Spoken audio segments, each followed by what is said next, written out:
So, longtime viewers of this channel have probably noticed it's been a long time since I bought and reviewed an Arcade1Up product here on the channel. Now, there's multiple reasons why that is, but the largest reason is, quite frankly, I've just lost faith in Arcade1Up as a brand. With their ever-increasing MSRP that doesn't necessarily, to me, justify their quality, and the quality control issues that have plagued the brand for a long time, they continue to stumble out of the blocks with new releases, and they still have awful communication skills with their customer base. It doesn't give me a lot of good feelings when I open my wallet and try to support these guys. Now, it just feels like Arcade1Up has lost their way, or in the very least, lost touch with the consumer base that made them who they are today. Against my better judgment, I decided to give them another opportunity to win my hard-earned money, and I pre-ordered and purchased the Marvel vs. Capcom II Arcade cabinet from Target. So let's find out if it was a good decision to give Arcade1Up another chance. Now, this was my first experience with Arcade1Up and their newer midway cabinet body design. Assembling it did take a little longer than normal, but I didn't really run into any issues overall. For those of you unaware, Marvel vs. Capcom II was a kit game in the arcades back in the day, meaning it didn't truly have a dedicated cabinet release, and it was often just thrown into whatever cabinet body or design a game operator had at their disposal. So while I can't technically fault Arcade1Up for throwing a Capcom-produced game into the cabinet body design specifically to mimic the original Midway arcades, I still find it to be a baffling decision overall. I mean, honestly, it just feels like it was an easy layup for Arcade1Up to have paired this game with their big blue cabinet body design, and one that I think would have been much more in line with the game's roots in the arcade. Personally, when I played Marvel vs. Capcom 2 in the arcades in my youth, it was almost always either in a showcase cabinet, a dynamo cabinet, or converted into a big blue cabinet.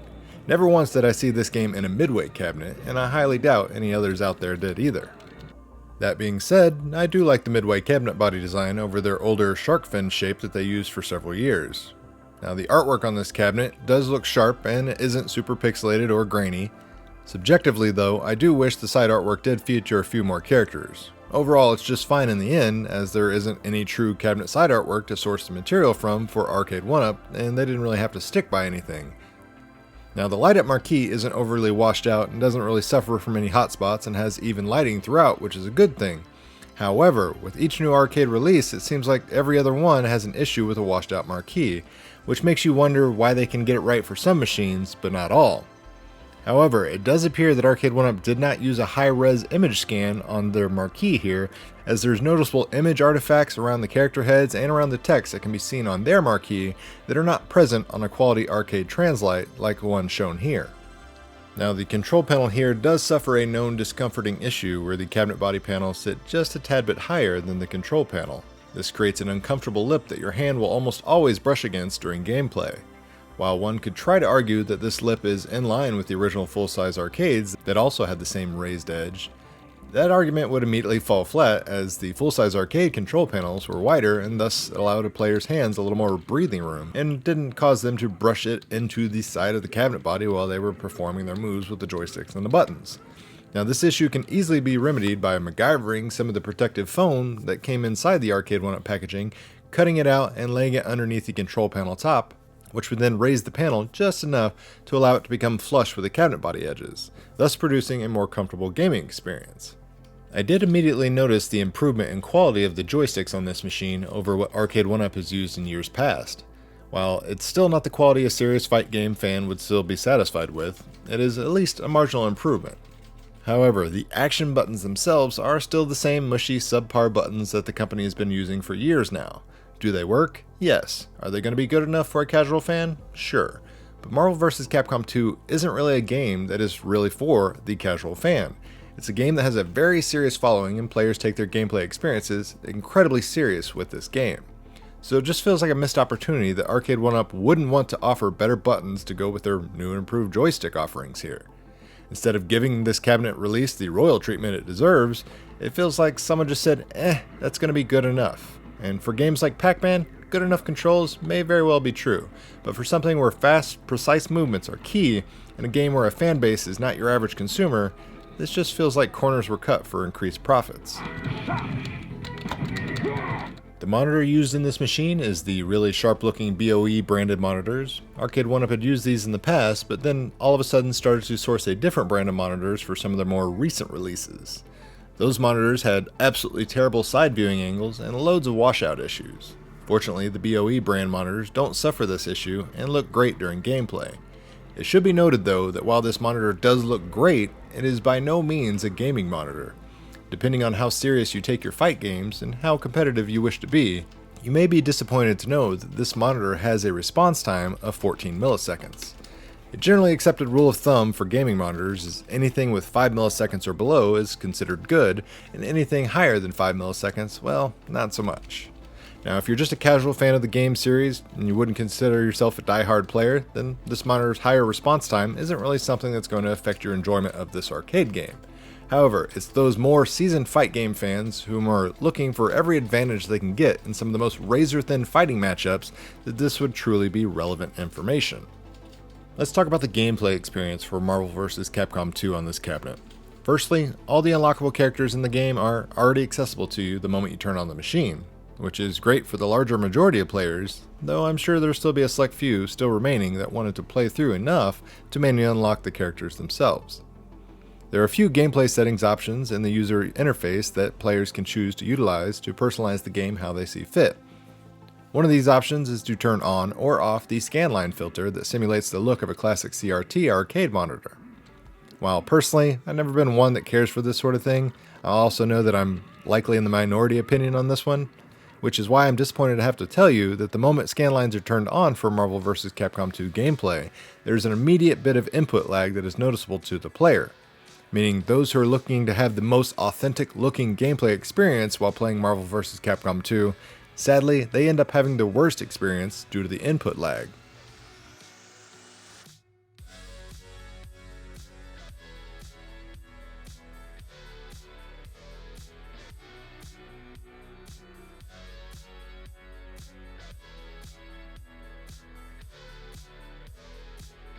I also did experience some other issues during my time gameplay testing. There was some emulation stutters, gameplay freezes, and audio crawls that seem to happen commonly on the character globe where the announcer's speech becomes slowed, and then once the portraits fully load, the sound ramps back up into its appropriate speed. Oddly enough, high scores also didn't appear to be saved for Marvel vs. Capcom 2 either.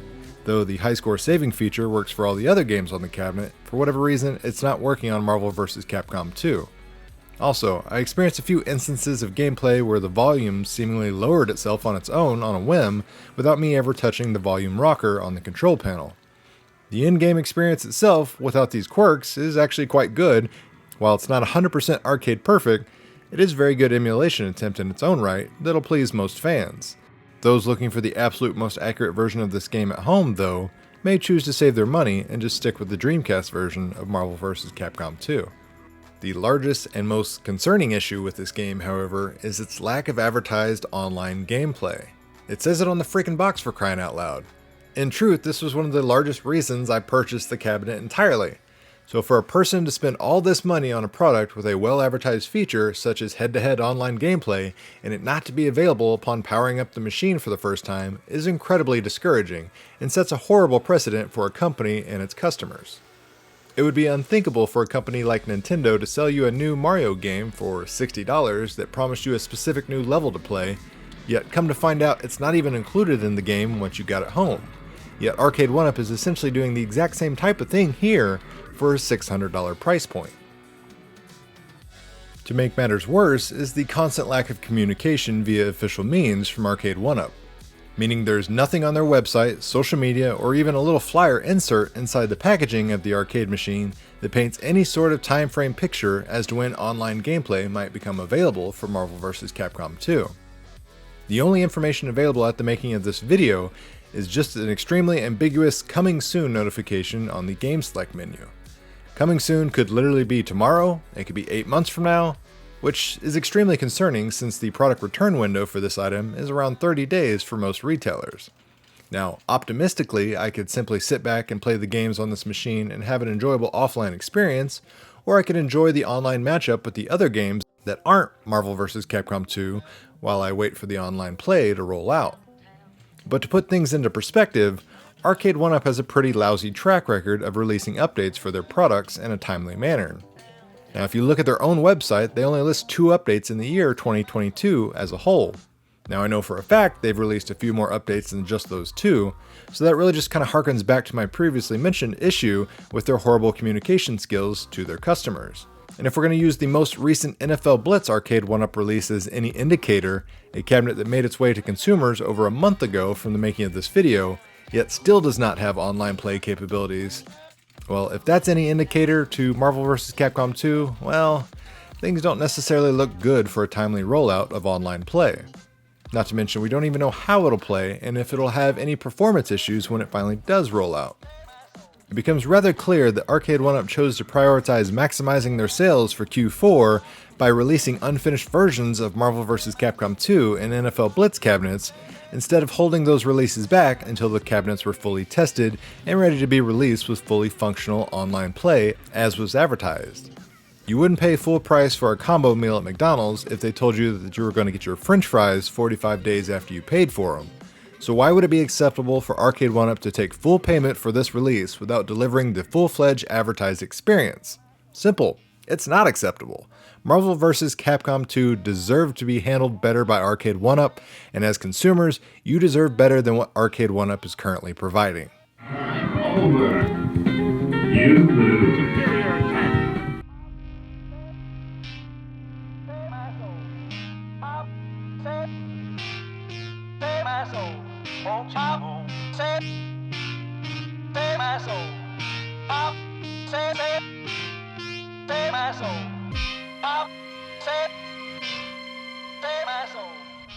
Now, obviously it would be hard to review a book that was missing chapters. Therefore, it's kind of hard to review this cabinet since it's missing one of its core functions.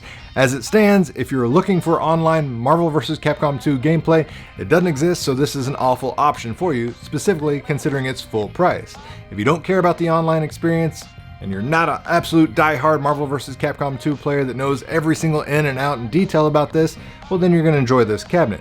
If you're that nitpicky gamer that knows every single in and out detail about this Marvel vs. Capcom 2, you'll notice the issues during the emulation, and you probably aren't going to have the greatest experience playing this.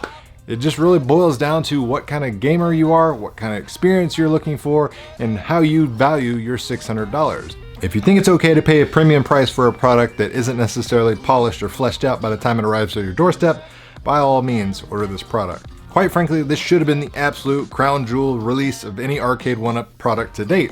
It absolutely could have been the best, it should have been the best, it is not. And to put it frankly, if the online experience isn't rolled out by day 29 of my return window, and the online experience isn't good, this is going back to the store. I love Marvel vs. Capcom 2.